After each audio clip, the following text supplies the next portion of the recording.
What is going on, guys? This is Nick here at Y for Turbo, and we are playing NHL 16B a GM mode with our Edmonton Oilers. And last episode, we signed everybody. We did the draft. We had a lot of things to do, and especially signed that key building asset in Connor McDavid. And we ended up signing him semi-long term. I mean, it doesn't seem long term because he's so young, but for 5 years, we signed him for about $8 million.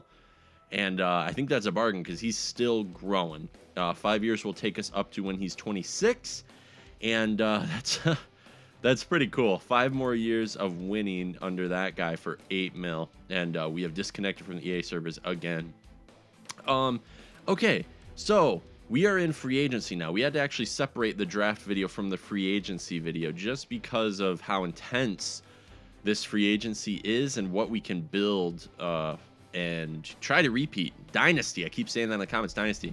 Now, James Neal was, I was thinking, okay, first of all, we were looking at some centers, probably like Brian Little, maybe Turris, maybe Hansel for like a third line, or have Draisaitl play on the second line again. But then we were like, well, Neal is $3.9 million. Basically, we'll have to pay him a little over $4 million. And he's 85 overall, you know, in the prime of his career. And I asked you guys, I'm like, what's this about? What's going on here, guys? You guys had tons of feedback, said, look, he's upset. He's upset with, you guys said the Pens dropped him. He's upset with the Pens because they probably played him on the second or third line or something like that because of all the forwards that they have. And he's down to an 85 morale-wise. But he's still a first-line forward because he's probably going to jump back up to an 87. Even if he doesn't jump up, I would pay about $4 million for a guy like James Neal, especially with that offensive category. And if his defense does go up, I'm going to be a very happy person because his physical category is pretty good. And if that shows any indication, you know, maybe like an 85 defensive awareness, maybe a little bit more I'd like to see. But he's got good stick checking, so that's kind of an indication on defensive awareness. Maybe it'll go up a little bit because only certain stats drop when there's morale. It's not like every stat drops unless it's a really bad day, which, you know, it could be. This guy could be, you know, an 88 overall and every single stat dropped 1. Who knows? Or 2 or 3. So who knows? But he's definitely a guy we want to look at because we can get him for cheaper, save a lot of money. And, I mean, we could buy him right now. We could get him right now. But we had another situation. We had a situation here where we have too many defensemen, and we don't have that much cap available. So let's go to our defensemen real quick, and I'll just show you. Not goalies. I'll just show you real quick, based on overall here, that when we go 1, 2, 3, 4, 5, 6, 7 guys in the 80s and 7 NHL level talents. Now you could say Musil could maybe come in, but he's definitely going to be down in the AHL for another year, and just for injury's sake. But Sean Day needs to play. Sean Day needs to play up in the NHL. He is a top 6 forward. He's 20 years old. He's got elite potential. This is the guy that is going to be our top 2 forward of the future, maybe in like 3 years, right in the middle of McDavid's contract. This guy right here, Sean Day, is going to be that top defender with our top forward, and we're going to have that 1-2 punch, and it's going to be amazing. So we need him to play because he has a lot of stats that need to be worked out in the NHL. So I want to play him in the top 6. Now, a lot of people are saying trade Clefbaum. Trade Clefbaum away because we're paying him $4 million, $4.6 million, 5 more years, playing top 6 minutes. The only thing I'm hesitant about is, like, look, we can afford it right now. He's producing for us. Like, yeah, he had what is this? Is this in the let's see, full career right here. Points wise. So he had 10 points. He was a -3, but he had 10 points, and he grew a little bit from the 82 or 83 that he was. He's now an 84 this year. He had some points in the playoffs. I think that's where the 2 goals came from. He had 2 goals in the playoffs. I mean, look back here. He had 20 points. Like, he's got the potential, plus he's growing a little bit. Like, these are, I know we didn't play this year, but, like, he's got the potential to, like, be able to do something. And, yeah, we're paying him a little too much. But I just think, like, he's actually producing for what we're paying for him. This is the guy I'm talking about. We're paying him almost $6 million, right? and he got 3 points. You know what I mean? Like, we're paying him $6 million not to be a defensive defenseman, and yeah, he's a +5. But what, like, people were saying, like, he just doesn't produce in this game, and he dropped to an 86. Like, what's going on, dude? What is going on with him? The other thing is he's got a lot of trade value. So as much as Clefbaum, yeah, he's making a little much to be playing the top 6, he is going to get better. So potentially we could have an 85 or an 86 overall if he keeps having good years, and we don't have to worry about it. Plus, if we trade Clefbaum and we bring Day up, you know, I'm just kind of worried about, like, Reinhart not producing, dropping more, you know. Yeah, maybe he settles at like an 85, but then once he's done growing, because how old is he right now? He's probably pretty young. 24, okay, he's not too young. You know, he settles at like an 85 or an 86 and does nothing. His trade value goes down because he's not going to grow anymore. And then it's near Clefbaum's. You know, Clefbaum doesn't have that much trade value, and there's only up for Clefbaum. There's only more to do. Plus, he could mentor Sean Day in the top 6 instead of having Nurse or Bellew do it. So yeah, I just think for right now, Reinhart's probably the best choice to ship off. Even though I do like him as an actual player in the NHL, I'd like to see him grow. He was my friend on Facebook, Griffin Reinhart. So I've got a bias. We were friends. We were real friends. It was through Facebook though. So what I'm thinking is maybe we get like a pick and a prospect out of him. I've scouted a little bit ahead, but I'm going to try to do this trade right now. And I know some people will be kind of upset about the Clefbaum not getting moved. And, you know, it might bite us. It might bite us in the future. I'm not going to lie. But so many people, I think 2 or 3 people were like, Reinhart doesn't produce. And then 6 more were like, just get rid of Reinhart. He's got a ton of trade value. So altogether, it's like he doesn't produce ever. He is worth a lot.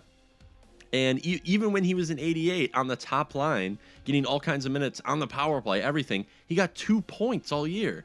What am I supposed to do with that? You know what I mean? What am I supposed to do? So I just think it's the best bet. So one of the things is he is making $6 million for 3 more years, and we got to find a team that can afford him. And I did scout ahead a little bit. I saw San Jose can afford him.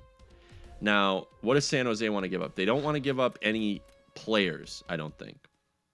No, none. So we got to probably get draft pick and maybe a prospect, maybe. So this guy right here, 1st round pick. That would go through, I believe, right? But we can get something else. We can squeeze something else out of them, possibly. So I was thinking D for D, you know. We could use another defensive prospect just to kind of help out. And who was I looking at? Was I looking at this guy, Crawford? He's got pretty low. Yeah, this guy right here, a 70 overall, 2-way defender. He's 21. He's right-handed. He's got decent offensive stats. His skating's really good, and he's just got to work on his defense. But his defense isn't far off. You know, he is 70 overall, so his defense is pretty okay. So I was thinking trying to fit him in with the deal, even though they don't want to give him up. He's not their top D prospect. He's just one of their top. He's a good prospect, but he's not their top one. And they're getting, you know, a quote-unquote prospect here. So a top 4 for a top 6 and a 1st rounder. This is pretty realistic. I feel like they would probably do this. Like, yeah, they'd see Reinhart isn't very good and not producing, and they'd probably see that contract. And, you know, it might not go through. Like, I'm getting ahead of myself thinking it'll just go through. But if it doesn't go through, we could potentially add in a pick or a prospect of our own. You know, someone we're definitely not going to use. But hopefully this can go through because this seems pretty decent. So let's try it. Trade accepted. Okay. I think that both teams are satisfied with this. Like, we were totally happy. We got a 1st round pick and somebody that can help out AHL right now when we can move Sean Day up, because that's what we ultimately have to do. We could sign a free agent defenseman, but the AHL, we still want the AHL team to do well. And they had Sean Day for like the last 2 years. So they've been really helped out with Sean Day and him growing, especially lately, being up in the 80s. So now we've got Crawford. He can play the top 4 in the AHL or top 6, and he will grow.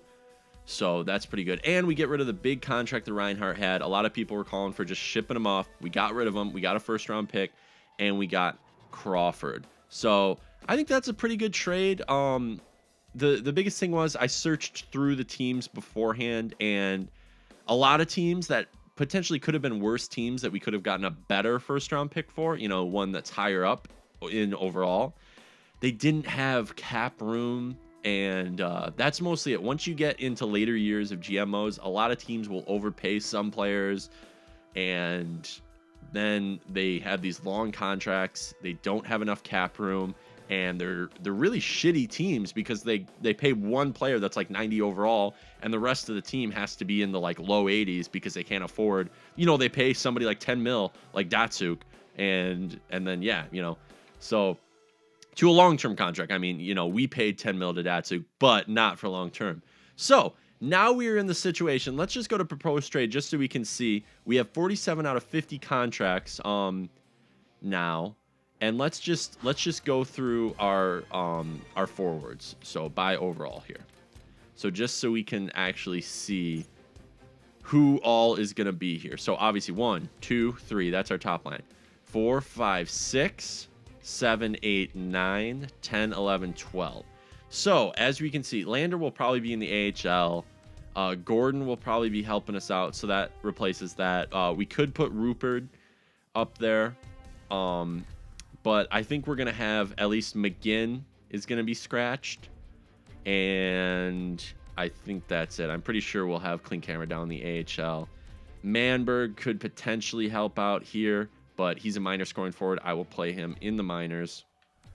Yeah, and then it drops up to the 70s, and we'll keep them in the minors. So we got a lot of depth. That's the thing. We've got a lot of depth in case injuries come up. We're going to be okay. I'm going to keep McGinn scratched basically the whole year, so he'll help on the wing.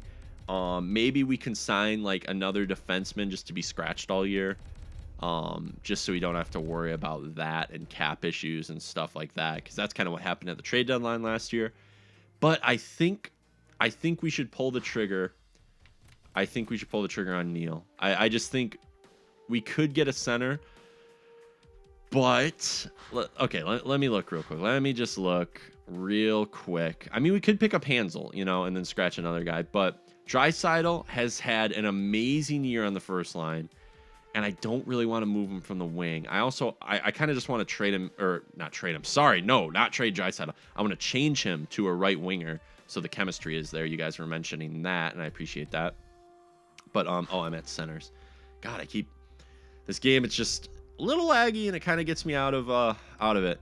Now Perron, we will probably put on the third line. I'm okay with that. We'll put him on the first line penalty kill, maybe get him some more minutes. Or put him on like the 4-on-4, like top line or something like that. I'm okay with that because he's got decent defensive awareness for a forward, and yeah, that's totally fine. But Patan is still growing technically, and I'd like Patan to get up to like an 87 or something as a second line forward. He's a third liner, so no problem. We'll put him on the third line, and we'll put Perron on the second line, and have the second line maybe be maybe like Eberle, Perron, and I don't know because I want a good center there. So we might, yeah, he's only got 60. It's not like Eberle's good at faceoffs, no. So we might have to just put Draisaitl on the second line, which is kind of unfortunate. It's just one of those things. We don't have enough guys that are good at faceoffs, and I don't want to bring up somebody like Glendening. And I'm pretty sure Neil only has 60 for faceoffs, so he's not like a winger that can play center. That's okay. That's okay. We'll try it out for a while, and then if we got to move the lines around, we'll move the lines around. But it's just too good of a player to pass up for the price. We could go and try to get Little.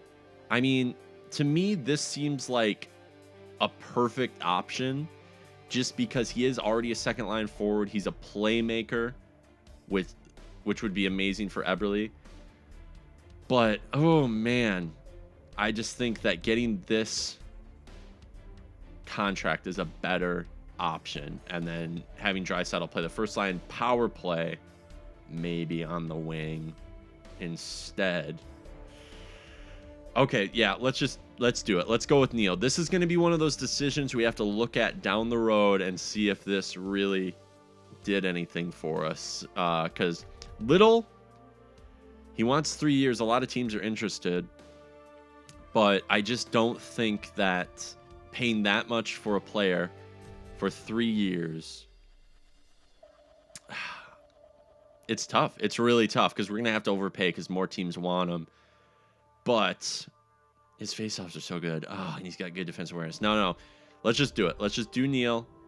Let's see if we can get him. So he wants 3.9 for 6 years. Whoa, guys. Wait a minute. I didn't look at that contract. Maybe Little will be the option.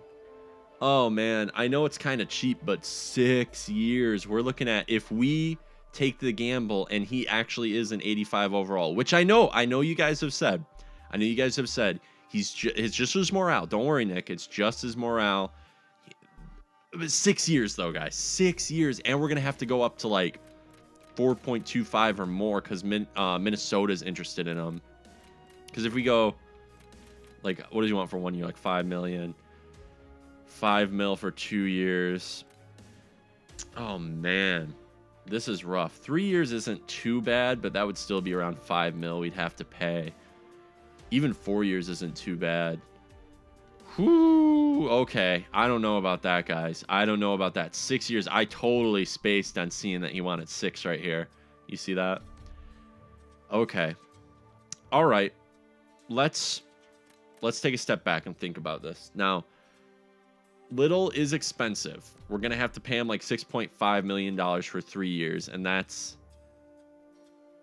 I don't think we can do that. I don't think that is possible, but we want to repeat. We can't, we can't afford Turris either, and he's a first liner. Man, I really wanted to get Neil, but that long, that's just throwing money away. That's just throwing it in the garbage. Once he gets to like 34, 35, he's just going to drop. And if he stays at 85, or if he just jumps to like an 86, we're screwed. We're like absolutely screwed because we don't have that second line center. Except Draisaitl. Oh, man. I just want to say, like, let me think for a second because this is tough. Oh, shoot. Okay, let me think for 1 second. I'll be right back. All right, guys. So I had a comment from Frank which was very in-depth, and hopefully I remember to put it up on screen right now. And he was talking about a lot of different guys that are kind of under the radar. And I kind of searched this guy, Sammy Vilar. Who are you? He's a goalie. And apparently goes undrafted all the time. But he's like one of those like hidden gem franchise players. And I searched him a lot. And the only stuff I found was from like the last update. And it just said he becomes a backup. But just to get my mind off the James Neal, Brian Little thing, I'm just going to sign him just to see what happens. And it can be kind of a... it can be like a little bit of an experiment. Plus, we could, who knows? We could, I don't know, strike gold with them. And I think we might have to just like get rid of a goalie. So I might get rid of a goalie. He also was talking about Frank, that is, was talking about a couple other players. I couldn't find this one winger, I think, Joseph Bladisky. But yeah, so I'll take a look at those two. There's another one that he traded for, a defenseman, but I can look at that later. So oh man, we're back to it. Let's try to make the decision. I honestly think, also, by the way, Patrick Lane is a free agent, but I don't know if he's like really good in this. I might sign him just for the sake of getting a top prospect. Apparently he got injured in real life though, so that really sucks. But I think we're going to pull the trigger on Brian Little. As much as James Neal would be cool, 6 years isn't. And he can go play for Minnesota, who notoriously oversigns and overpays a couple players who I really wanted to come to the Red Wings, Suter and Parise. But he can go there. He can have a good time there. We'll worry about him later. I know. And it's honestly, guys, it's only the 6 years. It's just like, yeah, he could be a winger of the future to help out. Well, he won't be of the future. It'll be like a winger of the next maybe 4 years. And then we'd have to trade him. I don't know. I don't want to get stuck.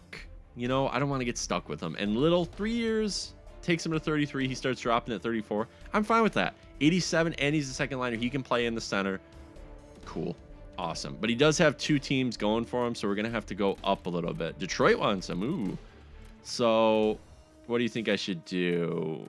6.7. I think that's more than enough, and I think that's almost overpaying. But this is the only real position we need. You know what I mean? This is the only one we really need. So I'm going to offer him 6.75. 25.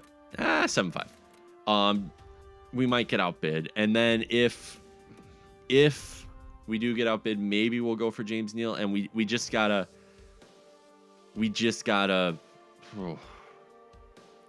trade him once, like, before he drops off.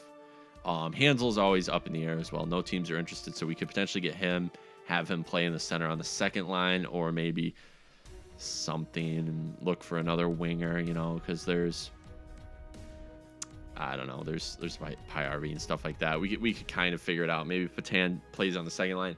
I don't know. People are gonna jump, so we're gonna get better, but Little right now is my main concern. So let's go ahead and simulate update. Hopefully my roster isn't full of goalies. I don't think it is. So let's go up a few days here. I should have just offered like a really bad contract to Neal so he doesn't get picked up. Okay, Valley. I'm just gonna call him Valley. Sammy Valley is part of the team, so he's it's borderline too low. I'm sorry. So it says right now he is the other goalie, but his potential is AHL starter. Hopefully that goes up to at least starter. I mean, I don't know. That's just an experiment. Okay, so Brian Little's on the team. We didn't even have to worry about it. It says it was quite generous. We could have offered him a little less. 2 teams interested scared me, though, because, man, sometimes teams will highly overpay for a player, and I'm not about that life. So we've got that center we needed. We've got a prospect goalie, and it looks like Neal was taken. Hansel was not taken. We don't really have enough cap to really, like, that would be nice. So an 87 faceoff, 87 defense awareness, 88 stick checking, 88 shot blocking, decent physical category, and decent shooting. That's a cool guy. I wish he was like an 86 though. I would have totally signed him if he was like an 86, even if he wanted like $4 or $5 million. That would have been a great player to have. So what are we thinking now? We've got like one more thing. Let's just try to sign maybe a prospect who's a little bit younger. We could sign Laney. This is not the Forsberg. I think it is. Nope. Why would it be? Why would they drop Lindbergh up here? But he's 26. Trevor Van Riemsdyk, I think. Where is the Laney? I thought he was in bottom 6 forwards. Jesper Fast. Let's see. Well, I might have to jump to find him, so one sec. All right, so Patrick Lane, this is the real Lane, and yeah, he's been dropped to free agency. He's a bottom 6 forward. He's right-handed 2-way forward. I think I'm gonna take a chance on him just to get somebody that could help out the AHL team and see if he actually is good, because in this update he should be really good. So I don't know why he got dropped. I mean, it was the Leafs, but okay, a couple teams are interested, so I'm gonna give him like 0.85 because it doesn't matter. It's a 2-way deal, and I think that's all we can. Let me check the proposed trade just to make sure. Yeah, that'll be like all the contracts we could. I'm waiting for. Not free agency. I'm waiting for preseason to see if Mrazek jumps at all, or if okay, Laney's on the team. Cool. And all right, so what's his name? Gillies. If Gillies jumps and becomes a starter, like a solidified starter, we might have to run with them. But, sometimes you feel like you kind of trade away people too fast. Like, I traded away Howard pretty fast. in the last GM mode, and I wasn't entirely happy with how it turned out because Mrazek didn't really grow right away because he had too much on his plate too soon. Gillies is at an 84. And you know, I kind of want this 81 Pascal to play down in the AHL just to give them a chance and get some of these guys some backup time. But see, Valahariu is just an AHL starter right now. I don't know if like there's a reason he would jump, but people are saying he gets to like a 90 overall. I don't know if that's like some weird thing that just happened in your GM mode or what, but right now it's only saying he's an AHL starter, not that franchise goalie. But we'll see. You know, it's all in time, and you know, it could have been a troll, but I'm not calling anybody out. We're gonna take a chance on him. So Gillies and Mrazek are definitely our NHL starters. But if Gillies jumps up to like an 87 or higher, we're gonna have a problem. But I don't mind splitting minutes. But how old is Gillies now? Like 24? Yeah, so we're getting into that point. Okay, he's still a backup goalie right now, but he will jump in the preseason, I believe. Come on, boys. There we go. Yeah, so he's still a starter. So, all right. I don't think I need to trade anybody else. I don't think I need to pick up anybody else. I wish I could go to my roster right now. Dang, that really sucks. Let me just look at, real quick. Let's look at this real fast. I do actually have to check comments as well because I think I forgot to check something already, and I apologize for one of you guys. Oh yeah, it was the points for the 3 prospects, or the overalls. That's what it was. So 1, 2, 3, 4, 5. Oh man, I'm counting all skaters. One sec. 1, 2, 3, 4, 5, 6. Oh yeah, that's gonna be a good line right there. 7, 8, 9. 10, 11, 12. McGinn's going to be scratched. This guy's going to be on the 4th line. And Rupert, yeah, will probably be on the 4th line. Yeah, he's a 4th liner. And he's a 2-way forward. Perfect. So him and Glenny can get it done on the 4th line. And we could potentially put Glenny on the 3rd line. And then like Foligno on the 4th line. Because I don't think... Foligno can play center, right? Yeah, 79. He can play center. So we can have him on the center and play an actual position. Okay, that's enough talking. Let's actually, who got picked up? Where did those 3 guys go? Let me check the comment real quick, and then I will jump back to you. All right, so Alex DeRosa, you wanted to see the top 3 picks in the draft last year, or this year, I guess it would be. So here is Montreal, the 1st overall pick, Pavel Vasyunov. He's an offensive defenseman elite. This is his overall, 64. He's going to be a good player. I mean, he's 18. He's too young to kind of see right now, but he's an offensive defenseman, already has decent shooting stats. I mean, he has shooting stats that a lot of defensemen or even forwards have in the AHL. So that's pretty good. Let me go check out the next guy. It was a center from Calgary. Here we are. And what's his name? Jay Veleno. Oops, I went to left wingers. Center's here. Veleno. His morale's like low for some reason, so I don't know what that's about. But he is 18. He's 55 overall. He hasn't really come into his own, so that's okay. He's gonna be good. He'll be a good center playmaker. I mean, yeah, 2nd best available probably. So there's his stats right there. And then 3rd pick was my Detroit Red Wings, which is not actually a good thing unless they trade it up. But they got, what, a goalie? Yeah, a goalie. They got this goalie right here, Regan. So this is what they need, you know. And his morale is pretty low. He's probably just anxious to be on his new team. But he is an 18-year-old, 60 overall, elite goalie, Luke Regan. So... Luke Regan, where's he from? Oh, Latvia. Cool. So, I mean, he looks like a 18-year-old goalie. You know what I mean? So he'll be good for them right now. He is their 3rd pick. So there's the top 3 picks. So thank you for your comment. Please let me know, guys, if you ever want to see something in particular. I will totally go do it. But let's go up to preseason. This the reason I'm kind of winding down this video is it basically is done. We were just going to get free agency done in this video. I would have liked to have gotten Hansel, but at that point we're kind of just shoehorning him in. and I'm not about that, so that's okay. I'll just go up to this day, see if we can get it. So I'll just jump back when we're up to preseason. All right, so here we are back here at preseason. Let's go ahead and check our rosters out right now. Actually, yeah, let's go to roster moves. So we're gonna have to move some players, I bet. Up until, you know, this year, they always put McDavid. Yeah, we're not gonna use Yakimov. We're not gonna use Moroz either. Clean camera drop, check that out. Clean camera down to a 79.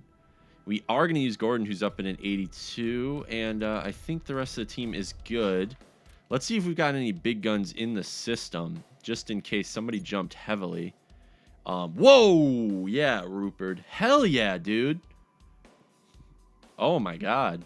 Nice. So, I think we're probably going to play Foligno on the fourth line. I think. Whoa, baby. Oh, look at his slap shot power. Defensive awareness will get better because he's a two-way forward. But, man, that's looking good. Body checking 96. This guy's a beast. He's only 5'11". Wow. Okay. Man, I don't know if you guys can hear that. There is a rumble outside my house. What is happening? Let's send him up. Manberg also could be sent up. He's a minor scoring forward, though. I'm going to leave it alone. He can play down in the HL and tear it up, and if we need him, he can come up. I don't want to scratch him. Do not want to scratch him. Slepyshev probably... Oh, no, he's a depth forward, so he can play in the AHL as well. You'll get your time, dude. Oh, man, look at his shooting stats. They are definitely getting better. His wrist shot accuracy is getting a lot better. So once he gets up to maybe like an 88 slap shot accuracy and stuff, he can definitely be one of those third-line scoring forwards that can help us out potentially on the power play, which would be really nice, especially because teams are going to come at our top six, especially, and having that depth scoring. Like I said, our third line was our secret weapon. That was our secret weapon, absolutely, other than Datsuk. That was our secret weapon in the playoffs last year, and we won the cup. So, Slepyshev, maybe next year, buddy, but you tear it up in the AHL for one more year, and we can do that. Let's look at Bracco real quick. He's a minor scoring forward as well. I like that defensive awareness for a playmaker. I really like it. Nice, dude. There we go. And Lander, we know he's a minor scorer. And these guys down here, minor scorers. Got a lot of 80s on the AHL team. I like it. I like it a lot. Let's look at goalies real quick and see if... Oh, look at this. Valahariu. Ooh... Okay, you guys got my attention now. Booth, whoa, up to an 81. That's cool. So he'll start, and then Brissot, he doesn't need to play. Whatever. I kind of want Valahariu to play, so maybe we trade away Pascal because I want Booth to play a lot more because Booth can become a starter. Maybe if we make a decision next year to trade away Mrazek and keep Gillies, which is a huge possibility, Booth will become our backup. And yeah, okay, cool. So that's pretty good. So let's go back to NHL. And Gillies is up in an 85, so he's still a backup. So that's perfectly fine with me. He only went up by 1, but he didn't play a lot of minutes. Perfectly fine with me. Just slow growth. I'm totally fine with that. We get one more year of Mrazek, and the next year we can trade. Wait, how long does Mrazek have left? 1 year? Perfect. We can make the decision at free agency. We can make it at free agency. If Booth is up to like an 82 or an 83 by the end of the year, which is a huge possibility if he plays enough games, then Gillies comes into the starter role at like an 87, and then Booth comes in, and then we ride Gillies out for as long as possible, and that's how it goes. So let's look at our let's do our lines now. Let's go ahead and do our lines. I'm just gonna do best lines right now. Oh, actually, no, I'm not, because it will make a captain. I think it'll make a captain different. So let's put in Glendening, and who's scratched right now? I'm not gonna change anything. I'm gonna ask for your input. Okay, Rupert is definitely gonna go in at left wing. Should we put him on the third line and put Foligno? Yeah, we should put Foligno down because Foligno's not gonna grow, even though he's a third liner. And then we scratch McGinn. That's totally fine with me. Scratching him again. He's a grinder. He'll be great for when there are injuries. And so we do this, and then we grab Rupert, who is a rad player that came out of nowhere, basically. And then where's Little? No, not this. Let's do this. This will take 1 second. This is okay. I'm not saying that these are going to be the exact lines. What I'm just saying is these might be the exact lines. And oh yeah, Foligno's a center. So do we play? Who do we play on the 4th line? Do you think? Dang, this kind of puts. Okay, this is where I'm going to ask you guys. Do we put Glendening back up here and then put Patan on the wing and put Dano down as a 2A forward, or do we keep Glenny down here because he is a depth forward and try to find a center? I mean, 78 faceoffs for Patan, that's not bad, but he's not a center. And look at his scoring category, shooting category rather. That's pretty good. So this is kind of a scoring 3rd line here. Yeah, I mean, he doesn't have a bad shooting category for a 2A forward that's growing, and neither does Dano. So this could be that. What's Dano's faceoffs at? 75, so he could potentially play center, and then so could Rupert. All 3 of these guys could play center, but I don't think there's like a solidified one center. The 2nd line looks okay. I'd like Perron to be I'd like him back up to his 86 overall, but 1st line is beastly. And then defense here, we have Sean Day at an 84, grew 2 more overalls. Look at that. Yeah, he's got decent defensive awareness. His shooting's getting a lot better. His slap shot and wrist shot power are insane. And good physical category, good skating. Just a great player. He's definitely going to be our top defenseman soon. And nobody else really grew. Nurse did grow by 1. I think Bailu was already at an 85. So, yeah. But and that's how it looks there. This is how it looks here. I'm just going over everything so you guys can let me know. Who should be on what? Where should we put people? Should we put Perron down the line, put somebody up? Should we play Patan in the center, change him to a center potentially? Put Foligno back up to center because he's got those almost 80 face-offs. Maybe Gordon. Do we move one of these guys down to the line? Because all these guys right now, other than Foligno, everybody's like in a spot they're supposed to be. Eberle, we got to put on the 1st line power play because he is a 1st line player on the wing of the 2nd line. So I've talked a lot. This has been, for me, a long video. I've done a lot of stops. Thank you to everyone who left comments helping me out with free agency. I'm really excited to see what we can do next. I'm totally willing to make some trades. Maybe trade Pascal away in the AHL because we don't need that 81 overall solidified goalie down there. And I'd like to play either our experiment in WiiU, Valley WiiU, or play Brissot and just kind of like, I don't know, something. So thank you so much for watching. Make sure to leave a comment, like, and subscribe if you dug it. And we will see you out next time on the Edmonton Ice.